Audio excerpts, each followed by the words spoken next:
Hello, bello, sziasztok, hello, szia, hello, bello, és pókolom mindenkinek. Sokszor jöttek már olyan üzenetek, hogy csinálhatnék egy videót teljesen kezdőknek, vagy olyanoknak, akik oktartásba akarnak kezdeni, de sokáig óckodtam a témától, mert jó pár ilyen videó található akár magyar nyelven is a YouTube-on, vagy nagyon sok cikk szól erről, hogy hogyan is kezdjünk el pókozni. Viszont amikor ez volt rá válaszom, akkor meg azt kaptam, hogy de ők az én stílusomban szeretnének egy ilyen videót látni, úgyhogy úgy gondoltam, hogy összeritjentek itt egy-egy gyorsan. Azért a kis másodlagos telefon megint itt van nálam, jegyzeteltem, mert egy jó pár dologról beszélni akarok, aztán valamit véletlenül elfelejtsek, úgyhogy most kegyetlenül puskázni fogok. Szerintem mielőtt belevetnék magunkat, hogy honnan lehet madárpókot venni, mennyibe kerül, mennyi fenntartani, milyen fajokat ajánlok kezdőknek, azelőtt csináljunk egy ilyen kis fogalomtárat. Hoztam pár fogalmat, ami még így a videó során jól fog jönni, mert sűrűn fogom őket használni, úgyhogy kezdjük a fogalmakkal, amik szerintem fontosak lehetnek egy kezdőnek. Az első fogalom, amit szerintem fontos lehet tudni, hogy micsoda, az a genus. Azaz például van a Brachypelma hamori, a Brachypelma albiceps, vagy a Brachypelma emilia, ugye ezek ugyanazon géniuszhoz tartoznak, viszont mindegyik más faj. Fú, remélem, így érthető lesz amúgy. Szóval igen, a taxonómiában a latin nevek úgy vannak, hogy a géniusz a nemzetiség, utána pedig az adott fajnak a neve, és ami alapszabály mindig, hogy a géniuszt azt nagybetűvel írjuk, a fajnak a nevét pedig kicsivel. De ez nem csak a pókoknál van így, a gombáknál, a növényeknél, stb. A másik, ami szerintem nagyon fontos lehet, hogy amikor tényleg egy kezdő felmegy egy weboldalra, például a Terraplázára, ahol apró hirdetéseket nézeget, és keresi álmai első kis pókját, akkor sűrűn találkozik olyannal, hogy számok vannak az adott fajnak a neve előtt a hirdetésbe. Teszem azt például, néz egy Lasiodora parahibana hirdetést, és akkor ott van előtte, hogy 1 pont, 2 pont, 3 pont. Ez most teljesen csak így egy gyors fiktív példa lesz. Ezek a számok azt a célt szolgálják, hogyha egy eladó, egy hirdető egy adott fajból több egyedet hirdet, és van köztük nőstény is, hím is, vagy esetleg szexálatlan, ugye ami azt jelenti, hogy nem tudni még a nemét, akkor nem kell külön kiírkálni őket, hanem így leegyszerűsítve tudja őket hirdetni. Most a példám szerint akkor a Lasiodora parahibanából egy eladó hirdet 6 példányt. Ebből a 6-ból egy hím, 2 nőstény, 3 pedig szexálatlan. Akkor ezt úgy fogja hirdetni, hogy az első az mindig a hímet jelöli, azaz van egy hímünk, pont. A középső szám szokta a nőstények számát jelölni, van 2 nőstényünk, pont. És van 3 példányunk, aminek nem tudjuk a nevét, azaz 3 pont. Egyszerűen szóval az első szám mindig hímet jelöl, a második szám mindig a nőstényt, a harmadik pedig a szexálatlan állatokat. Olyannal is találkozhattok, hogy mondjuk 0.0.x van a hirdetésben, ez pedig azt jelenti, hogy ugye csak szexálatlan egyedek vannak, de maga az eladó sem tudja a pontos számukat, mert valószínűleg rengeteg van belőlük, ilyenkor szokták X-el jelölni. A következő fogalmak pedig a semi, a sub és az adult. Értelemszerűen már gondolom, hogy sokan néztetek felnőtt filmeket, az adult az már az ivarérett példányokat jelenti. A sub azt a példányt jelöli, amíg 1-2 vedlésre van attól, hogy adultá váljon, a semi pedig aki 2-3 vedlésre van attól, hogy ő adult legyen. Szerintem ez így elég egyszerű. Következő pontról beszéljünk arról, hogy mit jelent az, hogy egy pók defenzív, ami véletlen se összekeverendő azzal, hogy agresszív. Az, ha egy faj defenzíven viselkedik, az azt jelenti, hogy ugye baszogatás, piszkálás hatására előszeretettel támadnak. De ugye ez nem egyenlő az agresszióval, amihez igazából külső inger se kell, csak rátámad az állat, így hát a pókoknál a defenzív szót szoktuk alkalmazni egy-egy idegbetegebb fajnál. Még így előszóba az már nem teljesen egy fogalom, de nagyon sokszor jönnek olyan kérdések, hogy kell-e a madárpókokhoz bármiféle engedély. Erre az a válaszom, hogy nem és igen. Külön engedély nem kell hozzájuk, de vannak olyan veszélyeztetett fajok, amikhez kell egy tenyésztői, egy CITES 2-es bizonylat. Ezeknek a fajoknak a listáját meg lehet találni az interneten, hogyha rákeres az ember, de ide tartozik például az összes Poecilotheria vagy az összes Brachypelma. Nincs semmi extra, ez igazából csak annyit tesz, hogy ha tenyésztőtől olyan állatot veszel, ugye amit mondtam, hogy fokozottan védett, akkor kapnod kell egy ilyen papírt, egy tenyésztői bizonylatot, ami ugye azt fogja neked szimbolizálni, hogy mit tudom én, nem a seggedbe csempészted át egy repülőn Amerikából, hanem itthon egy tenyésztőtől van az állat, vagyis van egy kis származási papírja.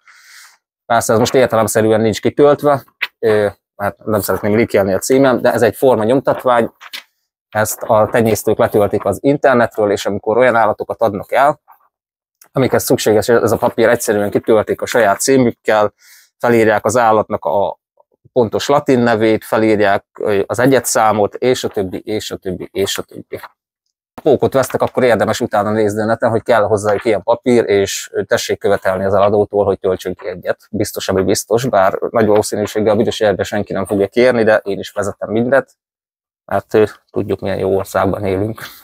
Most amúgy bajba vagyok, hogy az általam ajánlott fajokkal folytassam a videót, vagy előbb a költségekkel, de lehet az észszerűbb lesz, először a költségeket, azt így felvázolom. Madárpóktartást elkezdeni mondhatni egy rendkívül olcsó dolog. Nagyon olcsón ki lehet hozni, pár ezer forintból megvan az egész. Én azt ajánlanám mindenkinek, akinek még soha nem volt madárpókja, hogy ne legyen vagány, és ne egyből egy nagy adult állatot, vagy szemi, vagy szubállatot vegyen, hanem picit. Egy-két vedléses babát vegyen az általa kinézett fajból. Mert ugye a picik még azok még defenzívnek sem mondhatóak, csak menekülnek, véletlen se fognak marni, ha akarnak, se nagyon tudják átmarni a bőrödet. Legalábbis a legtöbb ilyen kis kezdőfaj. És én egy magamból kiindulva szerintem az a legjobb, és azért a legjobb, hogyha az ember egy babapókot vesz, tudom, nagyon vagány, hogy egyből van egy nagy pókod otthon, és akkor tudsz vele jampizni mindenkinek, de vegyél picit, mert akkor szépen, ahogy nő a pók, úgy össze fogsz vele csiszolódni, és nem fogod magad összeszarni attól, hogyha mondjuk az állat csak megmozdul, de nem akar semmi rosszat, hanem hogy ő nő, úgy te tapasztalsz, és akkor szépen össze fogtok csiszolódni. Ha magát az állatot kiveszem a képletből, bár az általam ajánlott fajok is, amik majd később jönnek, se túl drágák babakorban, akkor a felszerelés az, ugye, ami fontos, mielőtt megveszed az állatot, de ezt is igazából, hogyha babapókot veszel, pár száz forintból ki lehet hozni. Mindjárt bemutatom nálam, hogy néz ki ugyanazon fajon a stádiumok, hogy nálam hogy vannak tartva és miben. Most nálam kromatopelmából van mindenféle méretben, és ez úgy néz ki, hogy párvedléses korokig a kromatopelmák, azok egy ilyen kis szószos dobozban vannak nálam, de látható is, ott van maga a póki, hogy milyen kis pici, felesleges terráriumba rakni, illetve az állat számára se jó, de mindjárt erről is beszélek. Szóval nálam az életüket, hogyha szaporulat van, vagy tényleg egy-két vedléses pókot veszek, azt így kezdik. Ebbe el vannak egy pár vedléses korukig, de amikor már látod, hogy elkezdi a pók kinőni, én olyankor szoktam váltani egy nagyobb dobozra, azt hiszem, ezt svéd tálnak hívják, úgy lehet venni a neten. Akkor szoktam váltani egy svéd tálra. Ebbe ugyanaz a faj található, mint a kis dobozba. Mindjárt megpróbálom megmutatni, csak ő már ugye egy kicsit természetesen nagyobb. Ott van, nézzétek, milyen szép színe van. Ő még egy vedlésig marad ebbe a dobozba. Utána észszerűen, ha látod, hogy ezt a dobozt is elkezdi kinőni, akkor már akár ebbe a méretbe egy kisebb 20x20x20-as terráriumba belerakhatod, de van itt egy adult nőstényem, és mindjárt azt is külön levideózom, ő már terráriumban van, hogy az ő helye az hogy néz ki. Na akkor itt a nagylánya és a putria. Ez egyébként az elején gyönyörűen be volt rendezve, de hát ő átszabott mindent, és nagyon szépen leszőtte. Szóval ő egy ekkora helyecskén tengeti minden napjait, és cseszi szét a terrárium berendezést. Hello, hello! Szia, szia! Egyébként a kis szószos dobozba a videó elején. Ennek a nősténynek a babája van. Ilyenkor jön a laikusok kérdés, hogy de nem pici neki az a hely? Nem, illetve jót is teszel az állatnak vele. Egy az, hogy a madárpók az nem mozog sokat. Helybe gubbaszt és várja a zsákmányt, kis lusta disznók. A másik pedig az, hogy túl nagy helyre rakod be, pont ezért, amit most mondtam, hogy nem fog vadászni, hanem gubbasztani fog egy sarokba valószínűleg, hogy megcsinálja a kis helyét. Ha túl nagy helyre kerül be, akkor sokkal kevesebb az esély, hogy találkozik a zsákmányállattal, amit beraksz neki. Úgyhogy ezért is érdemesebb mindig a méretének megfelelő helyen tartani őket, hogy minél könnyebben el tudja kapni a zsákmányt. Egy-két vedléses pókoknál, sőt még kicsit nagyobbaknál is nem kell beleszámolni a terrárium méretét. Csináltathatsz 10x10-es, meg 15x15-ös terráriumokat, de méregdrágák a méretükhöz képest, meg a pók az egy pár hónapon belül ki fogja nőni, úgyhogy szerintem észszerűbb ilyen kis dobozkákba tartani őket. Aztán, amikor eléri a megfelelő méretet, persze akkor mehet terráriumba, én is így szoktam. Szóval az eddigi költség egy 7 forintos és egy 15 forintos kis műanyag doboz, amiben a pók el lesz, ez tényleg egy nem túl nagy összeg, de akár biztos találtok otthon, vagy nagyszüleitek kamrájába is egy ilyen doboz. Na jön a talaj, amihez én kókuszrostot használok, virágföldet soha. Virágföldet ne rakjatok a pók alá. Nagyon lúgos, nagyon savas, tele van mindenféle lófasszal, nem lesz jó a póknak, valószínű bele is fog fikkadni. A nedvességet se párologtatja olyan jól, nem jó. Virágföld, fúj, nem szabad, nem. Nyilván, hogyha egy-két darab kis pókod van, nem akarsz beruházni 60 liter kókuszrostra, lehet kapni állatkereskedésekbe is, meg a neten is lehet rendelni akár ilyen kis pici kis kókuszros korongokat, és azzal annyi a dolgot, hogy belerakod a vízbe, az szépen úgymond felolvad, felszívja magába a vizet, kinyomkodod a kezeddel a vizet, mehet is be a póknak, ezt is meg tudod úszni egy pár száz forintból igazából, vannak ilyen kis pici kockák, vagy pici korongok pár száz forintért, 5-600 forintért, és igazából a dobozzal együtt a póknak úgy a helye, a kis nevelő doboza az így meg is van.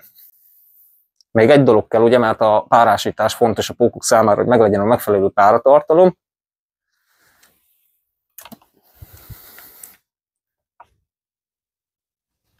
A hocsolók kisebb pókokhoz, meg ha kevés van, elég egy ilyen, ez is pár száz forint.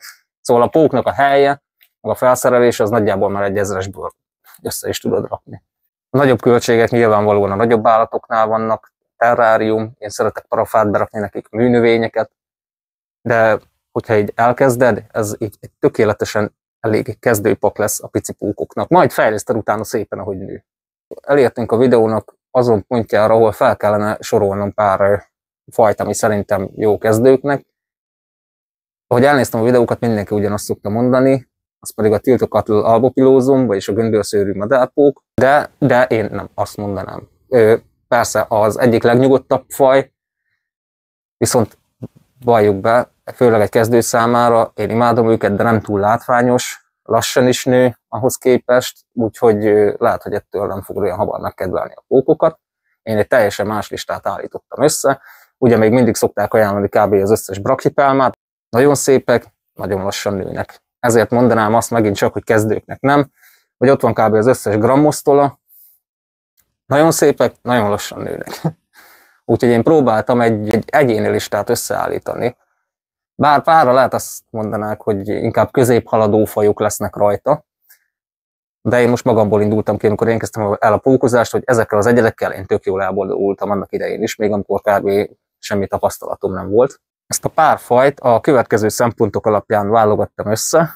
Az első az ár, hogy ne legyenek ugyebár túl drágák. A második a habitus, hogy azért ne legyenek túl defenzívek. A harmadik a növekedési ütem. A negyedik pedig az, hogy mennyire látványos maga az állat. Persze, aki szeretne, ugyanúgy ajánlom az összes brachypelmát, az összes grammosztolát, meg persze a Tiltocatl albopilózumot is.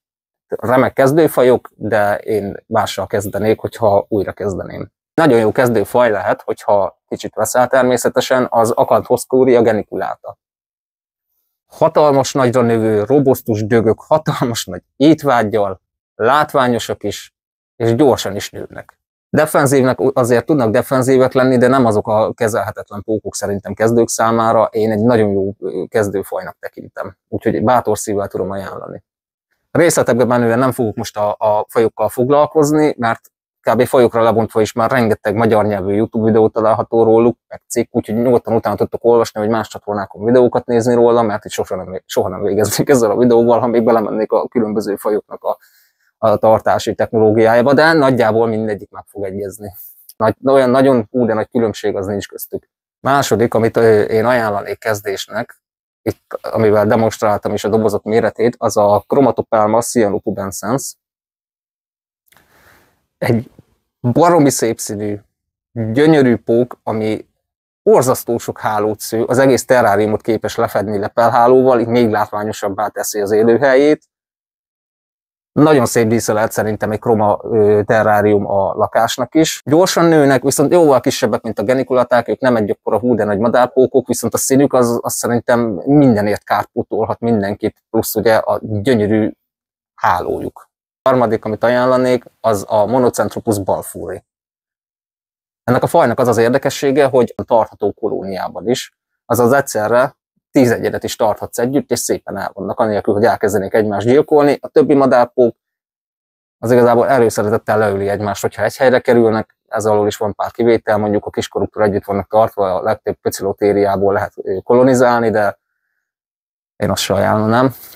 A balfúr is egy egész gyorsan növő faj, az, hogy kolonizálható, az egy nagyon nagy plusz mellette, illetve ők is rengeteg hálót szőnek, főleg, hogyha sokan vannak. Majd mindjárt megpróbálom, nekem is van itt egy 5 fős kolóniám, majd próbálok ide bevágni róluk egy videót. Hát az a helyzet, skacok, hogy ők nagyon nem akarnak szerepelni, mindenki el van bújva, de láthatjátok, hogy milyen gyönyörűen beszőtték a terráriumot. Itt 5 darab adult nőstényél. Egyszerűen gyönyörű, hogy milyen hálót csinálnak. Negyedik és egyben utolsó és nagy kivétel az előzőektől, az szerintem a Caribena versicolor. Ha egy igazán színes pókot szeretnél, akkor ez lesz a te kezdőpókod. Nem sokan mondanák azt, hogy ez egy kezdőpók, de szerintem, hogyha 2 fontos szabályt betartasz a tartásánál, akkor nem lehet vele gond. Szeretik a nagyon magas páratartalmat, de ez nagyon jó szellőzéssel kell, hogy kombóba legyen.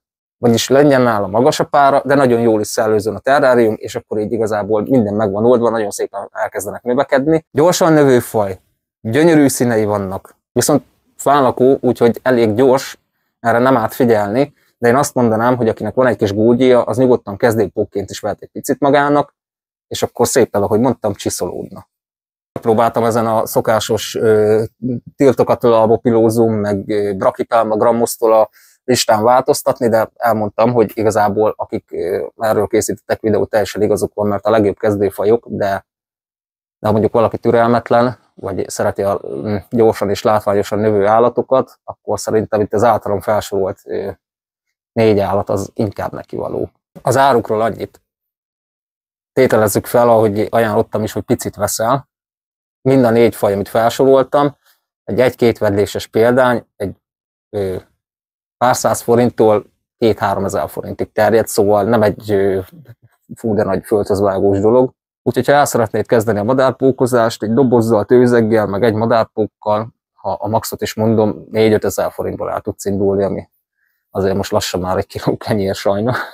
De soha ne vagánykodni vegyetek pókot, csak hogyha gondozni szeretnétek.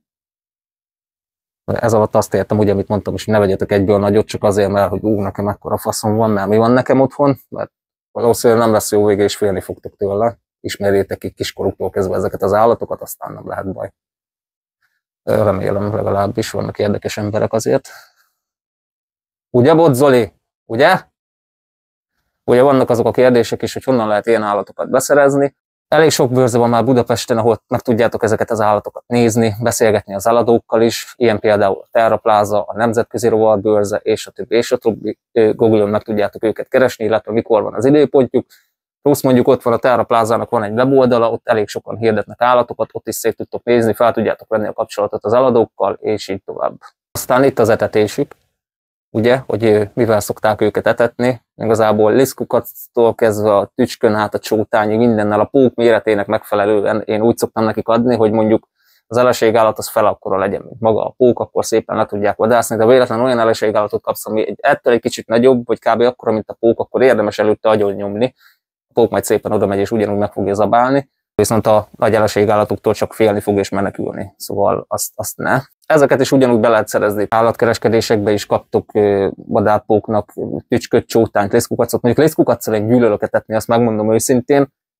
Ahogy belököm a pókhoz, és a pók nem kapja el azonnal, a kis rohadék elássa magát a talajba, és így nem tudod már követni, hogy mennyi van bent, vagy mennyit evett meg a pók, és ugye amikor a póki elkezd vedleni, ezek a rohadék geci kis kukacok, mivel mindent megesznek, simán előfordul, hogy megrágják a madárpókodat, és ezáltal megölik. Szóval inkább a csótányt vagy tücsköt javasolnám, de náluk is él ez a dolog, hogy ha húzamosabb ideig nem eszi meg a pók, akkor vegyétek ki, mert a vedlőpók nem tud mit kezdeni, és kb. Élve meg fogják rágni.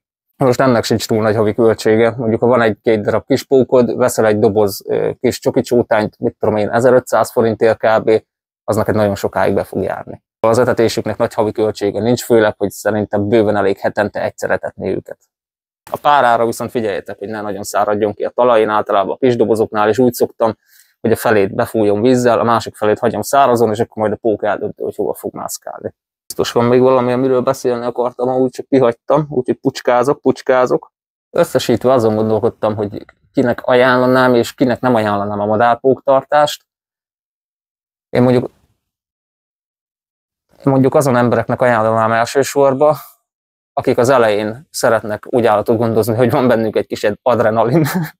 Az olyan embereknek ajánlanám, akiknek nincs túl sok idejük, és elég, hogyha hetente egyszer ránéznek tényleg egy 5 percet az állatra, és gyorsan párásítanak és megetetik. Akinek viszont semmiképpen nem ajánlanám, aki olyan állatot szeretne, amit fogdosni akar, vagy olyan állatot szeretne, ami megismerés a gazdájának tekinti, a pók az nem fog megismerni, a pók az kiszámíthatatlan marad egész életére, nem szabad fogdosni, őt is stresszeli, te is beszophatod, kézre veszed, megbar, földhöz csapod, a pók is megdöglik, neked is lesz egy marásod, amiben ugye nem halsz bele, de baszott túl fog fájni.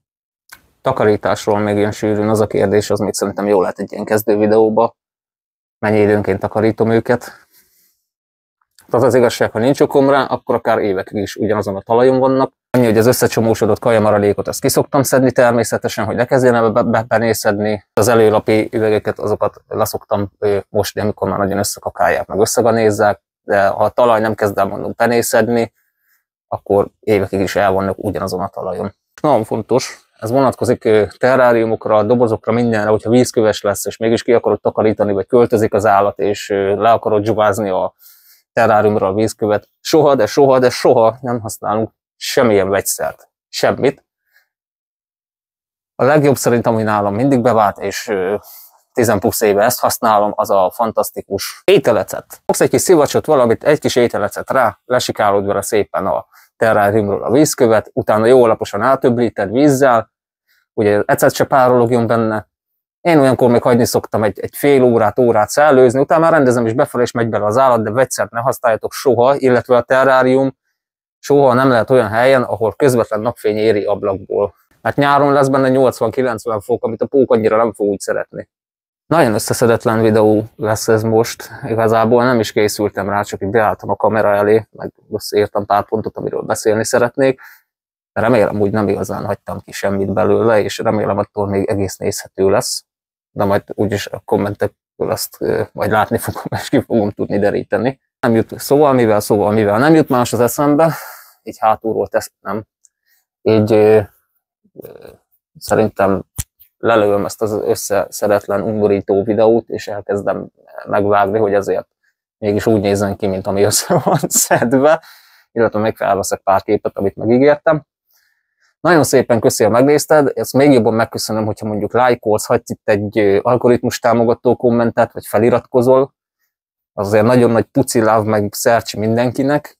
Illetve ne feledjétek, a madárpók az nem csíp, a madárpók az nem harap, hanem a madárpók az mar. Legalább annyira mar, mint a háttérben meghúzódó gyurcsányszál. Ja, meg még azt el kell mondanom, hogy nem vagyok én pakember.